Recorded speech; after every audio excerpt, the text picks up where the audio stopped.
I started with putting a project together for a previous class, but I also chose for this class, and it's just something that is new to me, but something that I'm also newly introduced to and passionate about. So I'm going to talk about the benefits of keeping intergenerational relationships alive. So let's talk about who the older generation is today. 1 in 8 Americans 65 or older are of that generation. 40.2% of the Americans that are 60 years or older live alone. The older population is definitely increasing. That baby boom generation retirement, and that population is growing. And it also happens to be that they're kind of going unnoticed and forgotten. How are they going unnoticed? They're moving into assisted living facilities, being sort of segregated away from everyone else. Some of them are still living alone in their homes, and they don't have family nearby. Their family has moved away, and they're maybe not aware of the opportunities that they have as to be involved. Again, they feel abandoned, or they could feel lonely. They could feel like they don't have a purpose anymore because they don't have their job that they used to have. They're retired. Their family's not around. Many of them may feel that life has come to an end. Also, their loss of independence is a problem that can hinder them as well as being involved. And again, the physical incapability. They're just not able to get out and go for a drive or even go for a walk without assistance. And then the stereotypes of the young can be an issue. A lot of times they're just in fear of the older generation, and they don't realize how much they have to contribute or they have contributed in the past. So let's talk about what intergenerational relationships are. An intergenerational relationship is a social and emotional connection between the younger and older generations. And what are some of the opportunities to get involved? There are plenty of opportunities in the community. We just have to make them aware of those. Some of the organizations that have been set up in the past to help benefit these older generations is Generations United. A lot of their organizations are within assisted living facilities or called shared spaces. And Grandparents' Day is one of the organizations, and the Kind Kids program, which I'll talk a little bit more about those in a second. And then also bringing the kids to the elderly, to the residents. That's important because they can't necessarily come to us out in the community, so we need to go to where they're at. So Generations United was founded in 1986, has more than 100 members, meaning there's 100 or more organizations that are joined with Generations United or recognized by them. It also represents 70 million plus Americans that are of the older generation. Their mission is to improve the lives of children, youth, and older people through intergenerational collaboration, public policies, and programs for enduring the benefit for all. They want to benefit everyone, no matter what your age, where you live, what your job is. They want to make sure that you're recognized. And their belief is honor, support, and to engage all ages. To promote positive relationships, to get rid of the negativity, and to focus on the positives of the elderly and the young.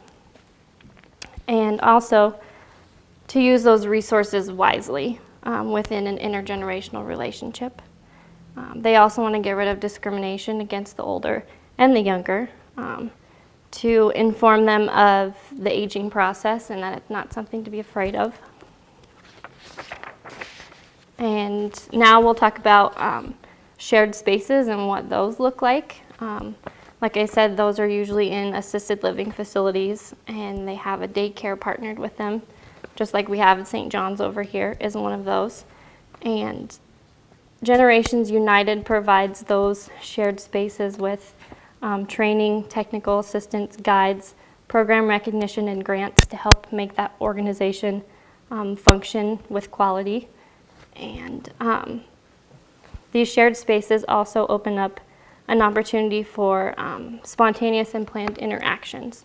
You can plan events that specifically get kids involved with the older generations, or there's opportunity for those spontaneous interactions as well. And also helps with the staff turnover rates.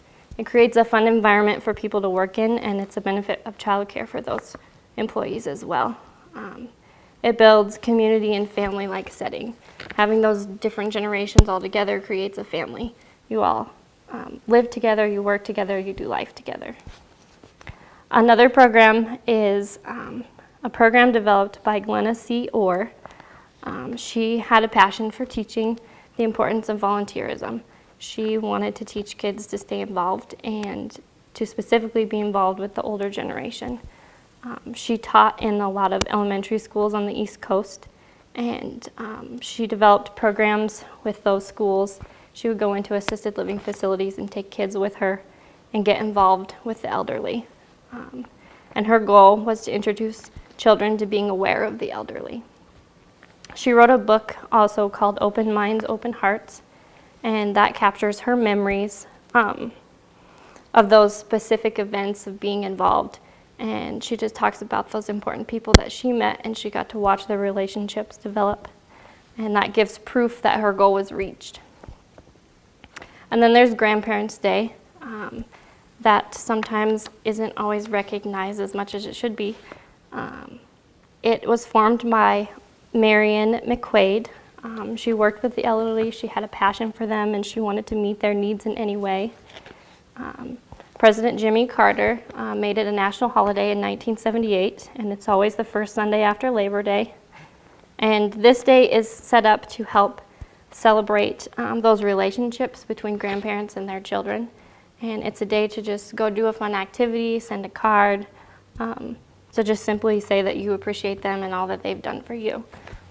And vice versa, you can do the same for your grandkids that day. And then we'll talk about the benefits for these relationships. Those involved with intergenerational relationships, it improves their social skills and their personal skills. Some researchers said that it improves them by 11 months. People are advanced by 11 months in their social skills. It develops those friendships, and that goes for both the older and younger. They create solid relationships. It also creates the positive environments and activities to eliminate those stereotypes. Also, they can learn about the different cultures and traditions from each individual. They can learn about those that have traveled the world and learned new things and have seen those historical events take place. The kids can learn those firsthand from the stories of the residents. Also, the importance of volunteering. A lot of times, kids these days, they want some money for the stuff that they do. So this teaches them to just volunteer out of their heart and to develop that relationship where it's just pure joy to help out. And also, it might encourage them to pursue a career with the elderly. If they're constantly interacting and growing up in that area, they might someday want to be a nurse or just work in a facility doing something that gives them that interaction. And then some of the benefits for the older generation is that it makes them feel like a contributing part to society again. It makes them feel valued and useful and that they have a purpose. The pride and empowerment that they will gain from sitting down and talking with a child about their past and their life experience. It just gives, you guys probably have the same thing. You sit there and you tell somebody your wisdom and knowledge, and it gives you pride and empowerment. And the physical recreation is a benefit as well. It gets them outside playing with the kids, even just going for a short walk or playing catch with a ball or something. It gets the residents active with the kids. It gives them something to look forward to. A lot of times their days become repetitive and they just have a routine that they get stuck in and they might get bored, but this breaks up their day a little bit and gives them joy and smiles on their faces. And then again, the opportunity to share wisdom and life experience. Just to know that they helped somebody get through a difficult time or give them some advice that got them through a difficult time in their life. And then the benefits of the young and the old, it enhances their self-esteem and makes them feel accepted. Just to know that somebody cares and wants to sit there and listen to their life, or to just even do an activity with them. It also gaining new ideas and skills.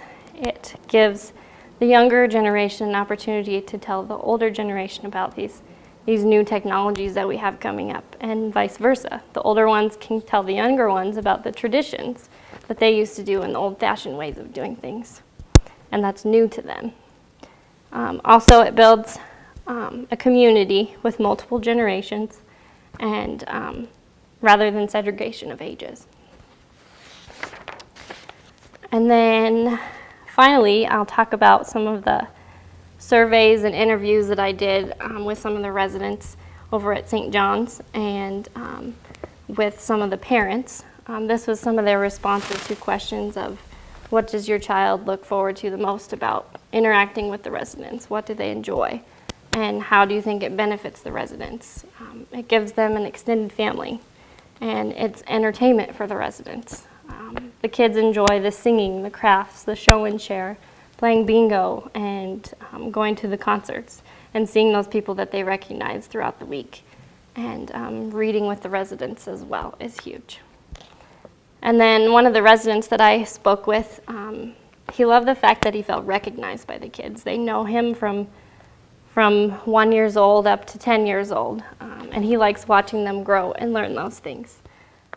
So it just brought joy to his heart because he doesn't have family close by. So these are basically his grandkids. He gets to have all 100 some of us as his grandkids. And finally, in conclusion, I have a quote by Alex Haley. The death of an old person is like the burning of a library. If you think about a library, you think about all the books that are full of history and knowledge, and that's basically where we came from, is those books. That's kind of what the elderly are like. That's where we came from. They have all that knowledge and wisdom, and why would we want to ignore that? Why would we want to get rid of that? So let's embrace it. Let's use the knowledge. Let's ask them for wisdom and their ideas. Let's keep them involved. And finally, intergenerational relationships provide hope for the future and respect for the past generations. That's it.